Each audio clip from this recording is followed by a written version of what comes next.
ഇവിടെ ഈ സാൻഡ് ഡ്യൂൺസിൻ്റെ ഈ അടുത്തുള്ള ഏരിയയിൽ മുഴുവൻ ഹോം സ്റ്റേകളും ക്യാമ്പ് സൈറ്റുകളുമാണ്. ചാർജ് ഇത് കണ്ടോ, അതൊക്കെ ക്യാമ്പാണ്, ക്യാമ്പുകൾ, ടെൻറ്റുകളാണ്. ഇതൊക്കെ വലിയ വലിയ ടെൻറ്റുകൾ, നല്ല ടെൻറ്റുകളും കാര്യങ്ങളും, താമസിക്കാനുള്ള സൗകര്യങ്ങളൊന്നും ഇവിടെ പേടിക്കാനൊന്നുമില്ല.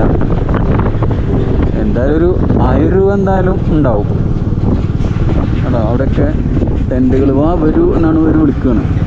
നമുക്ക് കുറച്ചപ്പുറത്ത് നല്ലൊരു വീട് നമ്മൾ പോകുന്ന വഴിക്ക് തന്നെ കണ്ടെത്തിയുണ്ട്.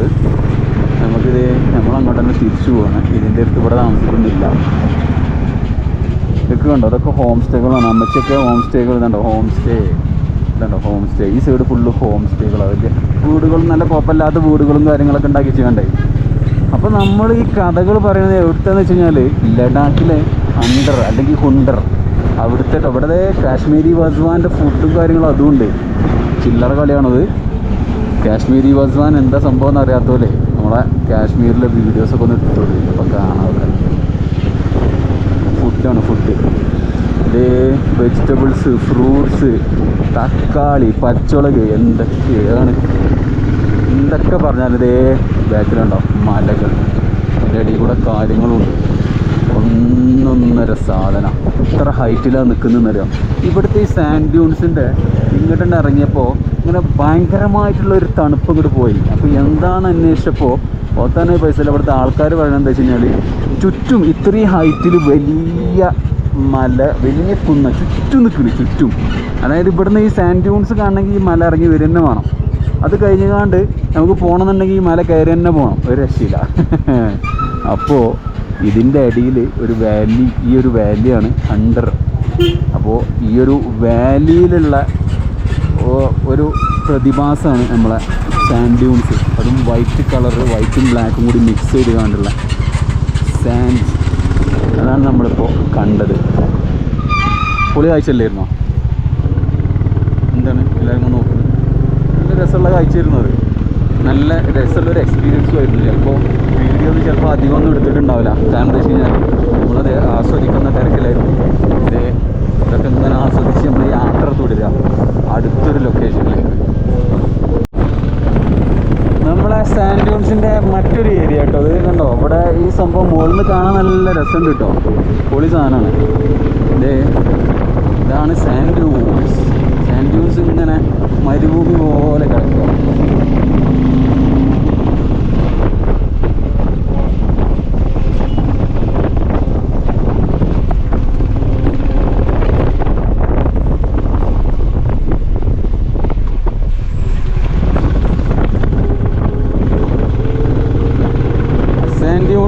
മുകളിൽ നിന്നുള്ള കാഴ്ച അത് കണ്ടോ, മരുഭൂമി പോലെ ഇങ്ങനെ കിടക്കുക. അതിൻ്റെ ചുറ്റും മലകളാൽ ചുറ്റപ്പെട്ട് കണ്ട്.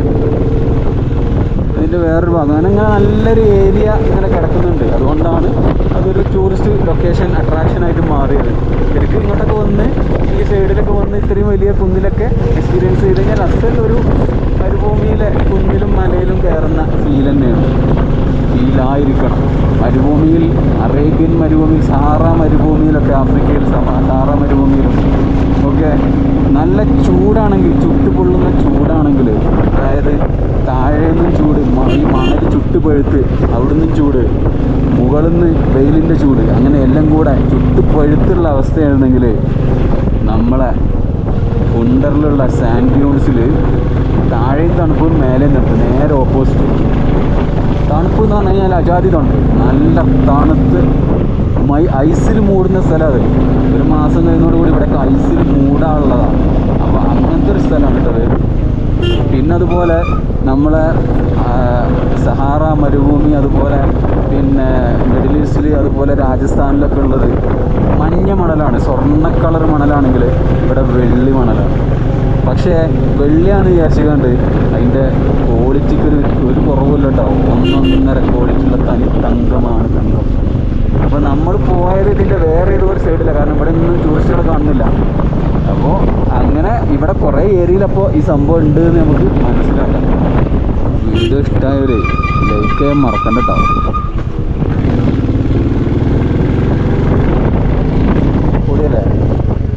ഡിസ്കിറ്റും ഹുണ്ടറും അടങ്ങിയിരിക്കുന്ന ഈ നുബ്ര വാലിയുടെ ഏറ്റവും വലിയ പ്രത്യേകത എന്താണെന്ന് വെച്ച് കഴിഞ്ഞാൽ ഈ നുബ്ര വാലിക്ക് ചുറ്റും വലിയ പർവ്വതങ്ങളാണ്. അതായത് വലിയ പർവ്വത നിരകളുടെ നടുവിൽ ഉള്ള ഒരു സ്ഥലമാണ് നുബ്ര വാലി. കുന്നിറങ്ങി വേണം നുബ്ര വാലിയിലെത്താൻ, കുന്ന് കയറി വേണം നുബ്ര വാലിയിൽ നിന്ന് പുറത്ത് കടക്കാൻ, അത് ഏത് സൈഡിലേക്കാണെങ്കിലും. അതുകൊണ്ട് തന്നെ നുബ്ര വാലി ഭയങ്കര തണുപ്പൊന്നുമില്ല കേട്ടോ. നമുക്ക് അഡ്ജസ്റ്റ് ചെയ്യാൻ പറ്റുന്ന തണുപ്പും കാര്യങ്ങളെ നുബ്ര വാലിയിലുള്ളൂ. നമ്മൾ അടുത്തതായിട്ട് പോകുന്നത് മൈത്രേയ ബുദ്ധ സ്റ്റാച്യു. നുബ്ര വാലിയിലെ പ്രധാനപ്പെട്ട പട്ടണമായിട്ടുള്ള ഡിസ്കിറ്റിനടുത്താണ് മൈത്രേയ സ്റ്റാച്യു. ഏകദേശം 106 അടിയോളം ഉയരമുണ്ട്. ഇത് സമാധാനത്തിൻ്റെയും ഐക്യത്തിൻ്റെയും പ്രതീകമായിട്ടാണ് ഇവിടെ നിലകൊള്ളുന്നത്. പ്രസിദ്ധമായിട്ടുള്ള ഷിറോക്ക് നദിയുടെയും ഹുണ്ടറിൻ്റെയും ഒക്കെ മനോഹരമായിട്ടുള്ള ഒരു വ്യൂ നമുക്ക് അതിൻ്റെ മുകളിൽ നിന്നും കാണാൻ സാധിക്കും എന്നാണ് അറിയാൻ കഴിഞ്ഞത്.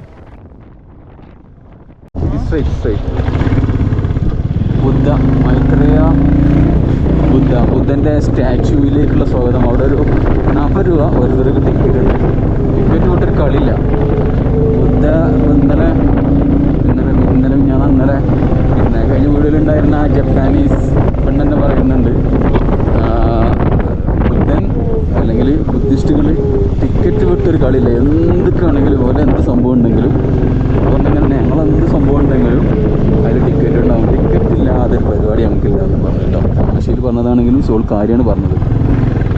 ഇതുവരെ ബുദ്ധിസ്റ്റ് കേന്ദ്രങ്ങളിൽ ഇങ്ങനെ വിസിറ്റ് ചെയ്യേണ്ട സ്ഥലങ്ങളിൽ എവിടെയെങ്കിലും ടിക്കറ്റ് ഇല്ലാതെ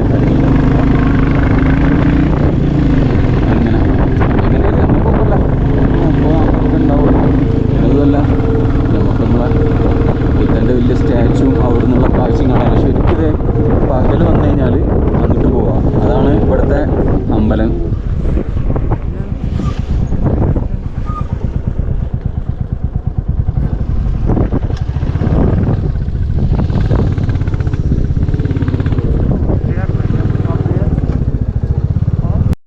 അതാണ് കേട്ടോ പഴയ ടെമ്പിളാണ്. അവിടെയാണ് ശരിക്കും കാഴ്ചകൾ കാണാനുള്ള. അങ്ങോട്ട് കയറി പോകാൻ പക്ഷേ സമയം കഴിഞ്ഞു.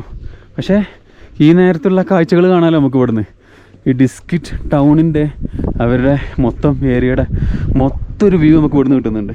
ഇവിടുത്തെ അമ്പലം കാര്യങ്ങളുണ്ട്. നമ്മളെ മെയിൻ ഉദ്ദേശം നമ്മളെ ബുധനെ കാണുക, ഇവിടെ നിന്നുള്ള മൊത്തം ഒരു വ്യൂ കിട്ടുക.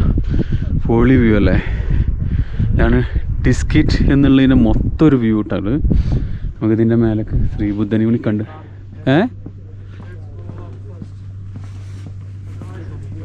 ഇവിടെ അവിടെയുണ്ട് ഒരു വ്യൂ പോയിൻ്റ്. ഇടയിലടിയിൽ നമുക്ക് ദിക്റും ചൊല്ലാം. ഇതിലൊക്കെ ഓരോ കറക്കലിലും ഓരോ ദിക്റാ. അങ്ങനെ നമ്മൾ ബുദ്ധൻ്റെ മുന്നിലെത്തിട്ടോ. ഹൈവ നല്ല വലുപ്പമുള്ള വലിയ സ്റ്റാച്ചു ആട്ടോ. ഹൈവ പൊളി, നല്ല രസമായിട്ട് ഉണ്ടാക്കിക്കണേ. ഏതായാലും നല്ല രസമുണ്ട്, നല്ല വൃത്തി, നല്ല രസം ഉണ്ടാക്കി. ആ ബിൽഡിങ്ങും ഇതൊക്കെ പൊളി സാധനം. ഏതായാലും ഇവിടെയും കാണാൻ പറ്റി.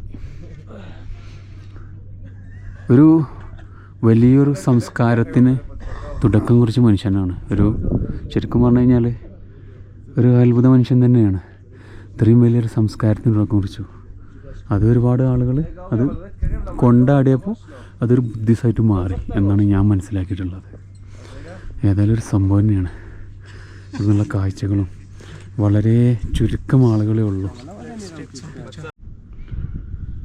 ഇരുട്ടായി തുടങ്ങി, പക്ഷെ ലൈറ്റ് കത്തിയിട്ട് നല്ല രസമുണ്ട്. പക്ഷെ ഇതിലേറൊക്കെ രസമുണ്ട്. ഇവിടുന്ന് നമുക്ക് നല്ല അടിപൊളി ഒരു വ്യൂ ഉണ്ട് നമ്മളെ ക്യാമറയിൽ, പക്ഷെ അത് കിട്ടുന്നില്ല. ഇവിടെ നല്ല രസമുള്ള വ്യൂ ഉണ്ടായിരുന്നു. അതുപോലെ ഈ സൈഡൊക്കെ അവിടെയൊക്കെ നല്ല രസമുള്ളൊരു വ്യൂ ഉണ്ടായിരുന്നു. അത് ഇരുട്ടായതോടുകൂടി മൊത്തം അതങ്ങോട്ട് അവസാനിച്ചു. അപ്പോൾ പിന്നെ നമ്മളിഞ്ഞപ്പോൾ തിഞ്ഞ് പിടിച്ചിങ്ങനെ നടന്നിട്ട് വലിയ കാര്യമില്ല, ക്ലിയർ ആയി. അപ്പോൾ എല്ലാവർക്കും നമ്മളെ ഡിസ്കിറ്റിലെ ബുദ്ധൻ്റെ പ്രതിമയും വീഡിയോയും ഇവിടുത്തെ കാഴ്ചകളൊക്കെ ഇഷ്ടമായി എന്ന് കരുതുന്നു. അടുത്ത നാളെ നമ്മൾ തുർട്ടുക്ക്, ഇന്ത്യയിലെ ലാസ്റ്റ് വില്ലേജിലേക്ക് പോകുന്നുണ്ട്. അടിപൊളി വീഡിയോ ആയിരിക്കും കേട്ടോ. ലാസ്റ്റ് വില്ലേജ് പാകിസ്ഥാൻ കാണാൻ നമുക്ക്. പാകിസ്ഥാൻ്റെ ഏകദേശം ബോർഡറിലാണ് നമ്മളുള്ളത്. അപ്പോൾ അവിടുത്തെ അടിപൊളി വീഡിയോ ആയിട്ട് നമുക്ക് വീണ്ടും കാണാം. ഫോളോ ചെയ്യാനും സബ്സ്ക്രൈബ് ചെയ്യാനൊന്നും മറക്കല്ലേ. Thank you. See you. Bye by.